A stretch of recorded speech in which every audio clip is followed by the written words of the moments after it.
ॐ यशोवनं समाप्यायताम्। ॐ मयि मेधां मयि प्रजां मयि अग्निस्तेजो दधातु।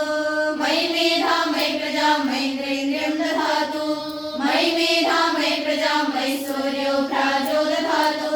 यत्ते अग्ने तेजस्तेनाहं तेजस्मे भूयासं। यत्ते अग्ने वर्चस्तेनाहं वर्चस्मे भूयासं। यत्ते अग्ने हरस्तेनाहं हरस्मे भूयासम्। आप सभी को ये बताना चाहती हूँ कि अपने कुछ दिनों पूर्व एक वीडियो वायरल हुआ था जिसमें स्वामी राघवाचार्य जी ने कन्याओं को यज्ञोपवीत गायत्री मंत्र उनको जपना नहीं चाहिए। यदि वो गायत्री मंत्र का जप करेंगी तो उसका विपरीत फल प्राप्त होगा। और उसके बाद उन्होंने हेतु दिया क्योंकि जो है कन्याओं का यज्ञोपवीत नहीं होता है। अरे भाई क्यों नहीं होता है? आपके कहने से नहीं होता है? क्या ये परंपरा नहीं रही यज्ञोपवीत संस्कार की? आज के युग में जबकि कई सौ साल हो रहे हैं, शताब्दियां बीत गई और कन्याओं को वर्जित कर दिया गया, इसलिए नहीं हो रहा है, न कि होता नहीं था। ये आपकी वर्जना के कारण से हुआ। उन्होंने एक वर्जना निकाल दी, स्त्री शूद्रो नाभियाताम, स्त्रियों और शूद्रों को वेद पढ़ने का अधिकार नहीं है। तो आपकी इस वर्जना के कारण से ये बंद हुए, न कि ये वेद की आज्ञा है या वैदिक परंपरा है कि आप कहेंगे कि स्त्रियों को मंत्रोच्चारण नहीं करना चाहिए क्योंकि गायत्री जब कोई गायत्री आप यज्ञोपवीत दीजिए ना, यज्ञोपवीत संस्कार आप करेंगे। आप तो सीधे कहते नहीं गायत्री मंत्र उच्चारण करेंगी, पहले कह दिया विपरीत फल प्राप्त होता है। क्यों विपरीत फल प्राप्त होता है? पिछले दिनों एक हमारे साथ वीडियो कॉन्फ्रेंस हुई, उसमें अशोक त्रिपाठी जी ने कहा कि जो यदि स्त्रियां मंत्रोच्चारण करेंगी तो पुत्रवती नहीं होंगी। मैंने कहा हो गया, पुत्रवती नहीं होंगी तो हमारी प्रत्येक कन्या जो यहाँ से गुरुकुल से पढ़ती है, जब तक यहाँ वेदाध्ययन करती है तब से वो यज्ञोपवीत और सारे संस्कारों को ग्रहण करती है। और यहाँ से जाने के बाद गृहस्थाश्रम में भी इसी प्रकार से यज्ञ करती रहती है और गायत्री मंत्र का जप करती है और सौभाग्य से सभी कन्याएं पुत्रवती हैं। ये प्रैक्टिकल है। वो कहते नहीं प्रैक्टिकल, ये जो है गलत बात है। और क्या कह रहे हैं, एक ज्योतिषाचार्य जी कहने लगे कि यदि स्त्रियां मंत्रोच्चारण करेंगी, गायत्री मंत्र का जप करेंगी तो उनके दाढ़ी मुंह छुपाएगी, उनका लिंग परिवर्तन हो जाएगा। गजब हो गया है। यदि इतना ही आसान लिंग परिवर्तन का उपाय है तो इतनी भ्रूण हत्याएं हुई, आप पहले ही बोल दिए होते, सब महिलाएं गायत्री मंत्र का जप कर लेती और सबके अपने आप ही जो बेटियां हैं बेटे बन जाते। तो इतनी हास्यास्पद बातें समाज में लोगों को भ्रमित करते हैं। मैंने देखा उस सभा में महिलाएं बैठी हुई हैं और वो राम कथा कर रहे हैं। वो राम कथा कर रहे हैं जिस राम वाल्मीकि रामायण में स्पष्ट रूप से कहा है, वाल्मीकि रामायण को उद्धृत भी कर रहे हैं, जिस वाल्मीकि रामायण में स्पष्ट रूप से कहा है कि कौशल्या माता प्रतिदिन हवन करती थी, सा क्षौमवसना हृष्टा नित्यं व्रतपरायणा अग्नित्वहोति स्म तदा मंत्रवत कृत मंगला। अब मैंने ये उनके सामने रखा, इसे मंत्रवत माने मंत्रोच्चारण करती हुई वो हवन करती थी जुहोति स्म, ये बात कही गई।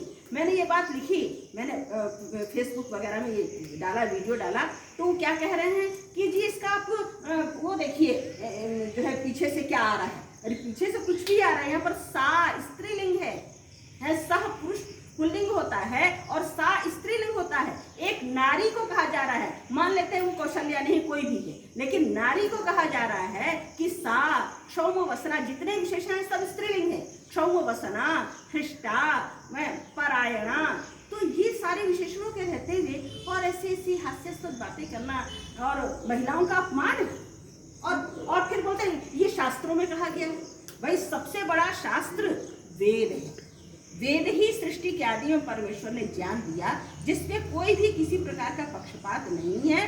हर मनुष्य मात्र को, चाहे वो किसी धरती पर पैदा हुआ हो, पूरे विश्व में किसी जाति विशेष को नहीं, किसी देश विशेष को नहीं, किसी काल विशेष को नहीं। कह रहे ये तो कलयुग है, कलयुग में बना है। भाई परमेश्वर ने जो ज्ञान दिया वो सनातन है।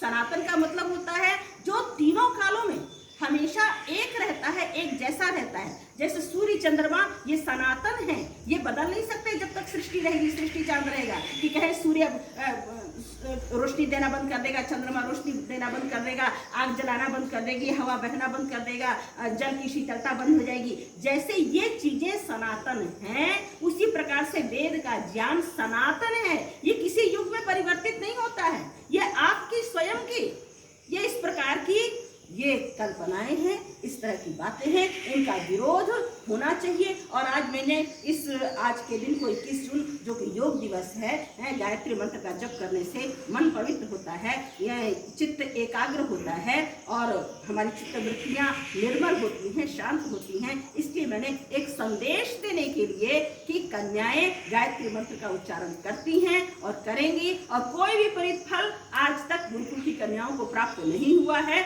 ना। करें आज जिस तरह लड़कियां फैशन प्रस्त घूम रही हैं, आप उनको गायत्री मंत्र जपा के क्या करेंगे? भाई ठीक है, पहले उनको संस्कारित करें। मैं ये नहीं कह रही कुछ बिना संस्कार दिए, जब तक संस्कारित नहीं करेंगे तो ऐसे तो किसी को भी आप देंगे, पुरुषों को भी देंगे तो भी कुछ नहीं करेंगे वो, चाहे उसमें लड़कियों की तो कोई बात नहीं है। भाई संस्कारित आपको, चाहे बच्चे हों हैं गली कुची में खेलने वाले ऐसे वैसे, तो उनको ऐसी गायत्री मंत्र दे देंगे क्या? उनको भी नहीं दे सकते हैं। तो सामान्य बात है, चाहे स्त्री हो, चाहे पुरुष हो, चाहे बालक हो, चाहे बालिका हो, ये सबके लिए सामान्य विधान है। तो इन बातों का एक हम लोग के समाज में एक मैसेज जाना चाहिए। कैसे आप इस तरह की बात कर रहे हैं?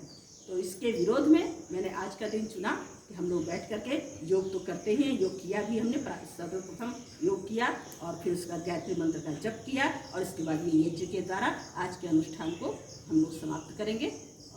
यही मुझे कहना था और इसीलिए बुलाया था। आप दो ही हैं, लेकिन इसको आप सर्वत्र प्रचारित करेंगी, बताएंगी। और मैंने फेसबुक पे ये चैलेंज डाला हुआ है कि खुला शास्त्रार्थ का चैलेंज, ये मैंने यूट्यूब में और फेसबुक पे ये डाला हुआ है कि कैसे आप धर्माचार्य, धर्म के ठेकेदार बने हुए हैं, स्वामी निष्ठानंद शंकराचार्य बने हुए हैं, आप कैसी बातें करते हैं? आपके आदि शंकराचार्य कहते हैं वेद स्वतः प्रमाण है। स्वतः प्रमाण का मतलब क्या? उन्होंने स्पष्ट किया, जैसे सूर्य को प्रकाशित करने के लिए कोई दीपक नहीं देखना पड़ता है, कोई दीपक जाकर देखे सूर्य प्रकाशित हो रहा है कि नहीं हो रहा है। उसी प्रकार वेदों के ज्ञान को प्रमाणित करने के लिए हम निर्णय सिंधु से जाकर प्रमाणित करें और शास्त्र से प्रमाणित करें नहीं, वेद स्वयं में प्रमाण है। तो इसलिए ये आदि शंकराचार्य स्वयं मानते हैं। आप कैसे उनके पीठाधीश्वर हैं जो इस प्रकार की बात करते हैं? राघवाचार्य से पूछिएगा हाँ। कि गायत्री माता क्या स्त्री है? पुरुष? गायत्री माता स्वयं में हमारी प्रकृति की कोई तो ये उनको अधिकार नहीं है कि नहीं है, और इसके लिए क्षमा मांगनी चाहिए, बिल्कुल क्षमा मांगनी, और अपने बुद्धि का शोधन करना चाहिए कि आपकी ये सोच कैसे है। इस बुद्धि का शोधन करें।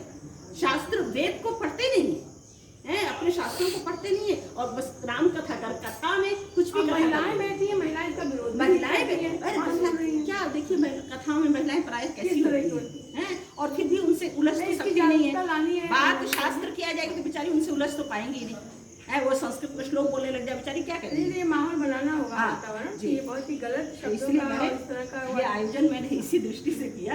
आप लोग दो ही हैं, लेकिन आप हजारों के आपके जो संगठन है और संगठन आपके हर इस बात का समर्थन करता है और इसका विरोध करता है। जी जी, ये बिल्कुल धन्यवाद। हम लोग इसके बाद शांति पाठ करके